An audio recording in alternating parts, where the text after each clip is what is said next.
A Charlotte man named Keith Lamont Scott was shot and killed by police in Charlotte, and following the incident, there's been protests that turned violent. So let's watch a quick CNN video on it.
So that little clip there was actually from the first night.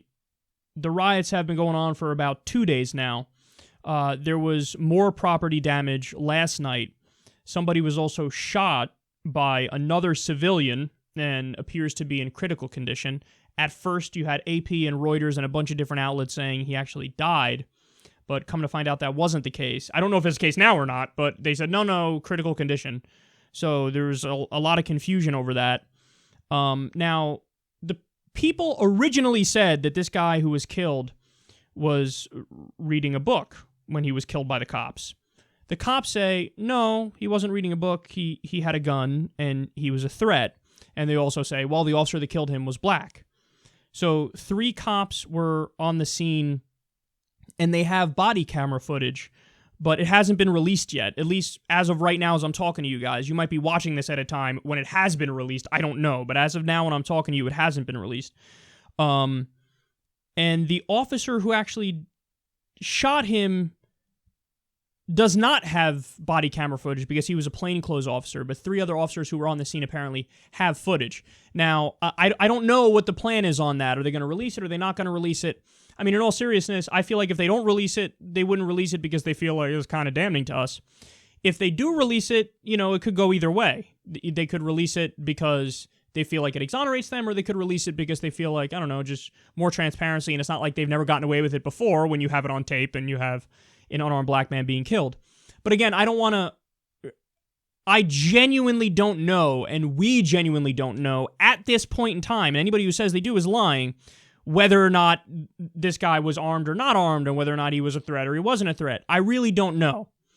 But speaking more broadly here for a second, because we're lacking facts and details on this case, key facts, but speaking more broadly, look, there are 2 points to make. Number one is, yes, the police killings need to stop. You reserve judgment on this one because we don't have enough facts, like I just said. But this happens so often, and we are so immensely numb to it. Like, people pointed that out when I did the segment the other day about Terrence Crutcher being killed. They're like, dude, you seem tired and just numb to it at this point, because it happens so often that police officers kill somebody who's unarmed. And I need people to understand this isn't a thing in the rest of the modern world. It just doesn't happen in the rest of the modern world. Maybe you have one every few years, if that, because some of the other places in the modern world, police don't even have guns. But with this kind of frequency, it just doesn't exist. They also don't have the same kind of run-of-the-mill gun violence we have here. Of course, because they have some more sane gun regulation. But this can't be the new normal. But it is, and that's the thing that's so maddening about this, is it really has become the new normal, where, it's almost the case, if you have a run-of-the-mill shooting and the person, it was like a personal dispute, that won't even make the news. One person murders another person with a gun, and it was a personal argument. That won't even make the news because people go, oh, only one person? Oh, it was a personal dispute? It wasn't a random act of violence? Oh, it wasn't linked to terrorism? Oh, okay, whatever. we got to not have a thick skin towards this stuff, because the only way we get change is to care about it and mobilize over it. Now, with that being said, look, the way in which people are responding to this is not acceptable.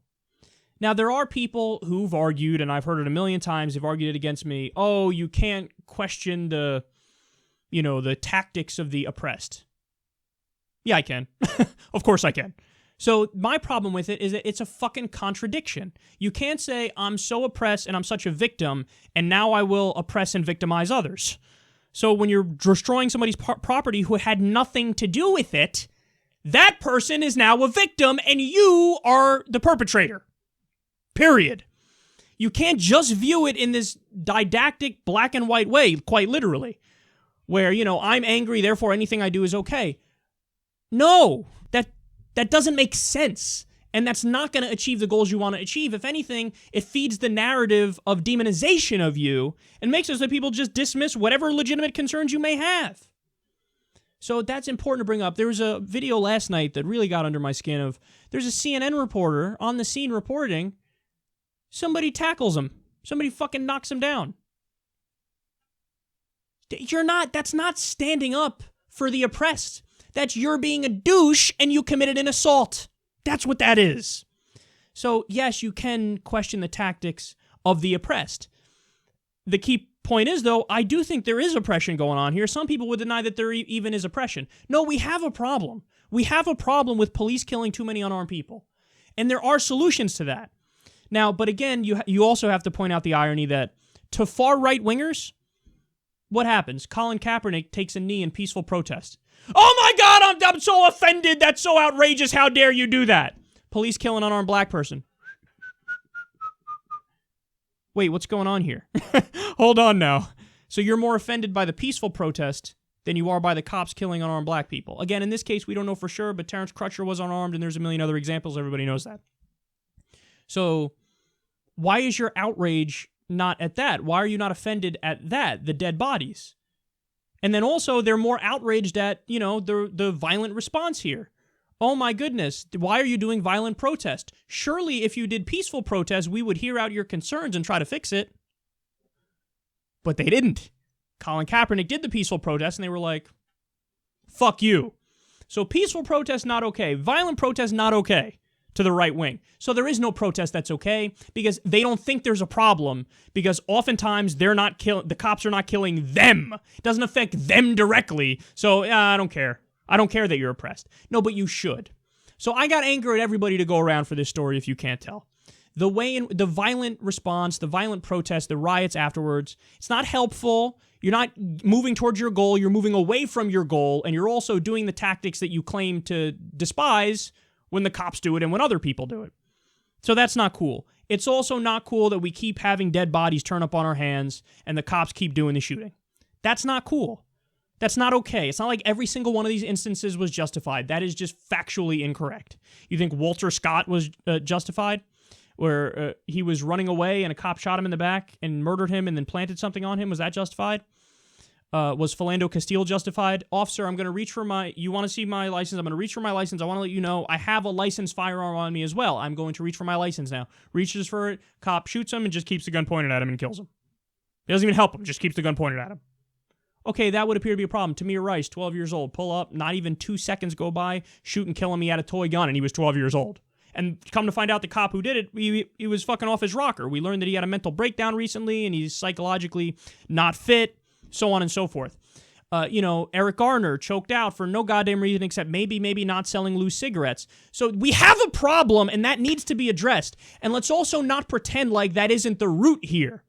So in other words, I condemn the violent response, but I understand that the violent response is coming out of these police killings.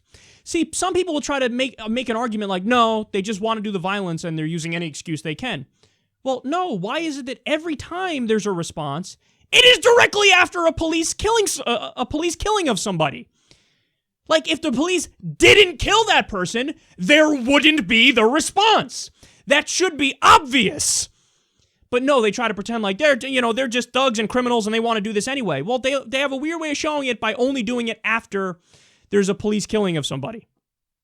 So, that's an important fact that should be brought up also. Again, condemn the violent response. I do, because violence is not productive and it's immoral. But I do understand that it's coming out of that. It's not like they would have done it either way, because they wouldn't have done it either way. People try to call them thugs and criminals when we've seen white people riot repeatedly over sporting events. Nobody calls them thugs and criminals. The misguided kids, acting out. So let's understand that aspect of it too. So yes, don't do the violent protest. Don't do riots. It's immoral. It's not going to help you reach any goals. And by the way, we should define our goals and be specific about it. I've argued, many other people have argued, body cameras on all police that are on all the time. And if they're not on, there should be severe punishments. Okay, so that we know what happens. And studies show cops are much less likely to do the violent action in the first place if they have the body cameras. So studies have shown that. I know that not if you catch it on tape, it's not a guarantee that they're going to, be convicted. I get that.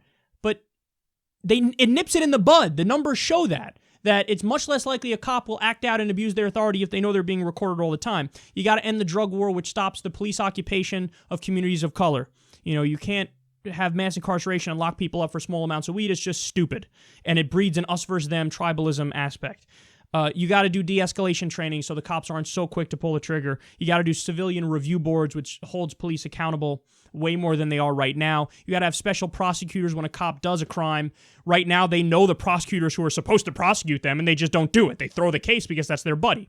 So these are real concrete fixes. The violence and the riots do not help go towards that kind of a solution. So we should work towards those solutions in a constructive way. And yes, for peaceful protests like what Colin Kaepernick is doing, that's what we do. We raise awareness about it and we discuss the concrete solutions. That's what we should do about it.